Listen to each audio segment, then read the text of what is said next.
శుభం మానవుల సకల అవసరాలు తీర్చే వాటిని కార్యాలంటారు. ఇది సంస్కృత పదం. వీటికి తెలుగు అన్వయ పదం పని. అయితే ఈ పనులకి అనగా కార్యాలకి శుభత్వం సంతరింపచెయ్యడం మానవులమైన మన ప్రధాన బాధ్యత. ఇక్కడ శుభత్వం అంటే ఏమిటో, దానిని ఎట్లా వచ్చేట్టు చేసుకోవాలో కొంత తెలుసుకోవాలి. శుభత్వం అంటే మనం కోరుకునేది మనకి దక్కేట్టు చేసే, దొరికేట్టు చేసే యోగం అని చెప్పుకోవచ్చు.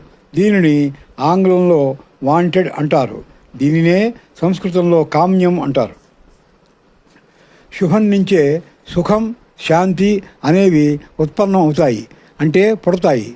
ఇవే చతుర్విధ పురుషార్థాలైన ధర్మ, అర్థ, కామ, మోక్ష సాధకాలు మరియు కారకాలు.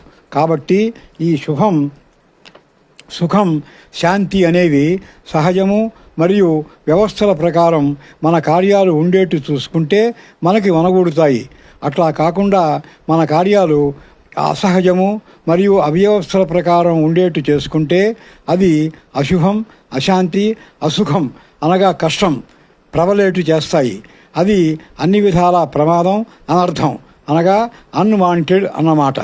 దీనిని గుర్తించి వర్తింప చేసుకోవలసిన బాధ్యత ప్రతి గృహస్థుడి మీద ఉంది.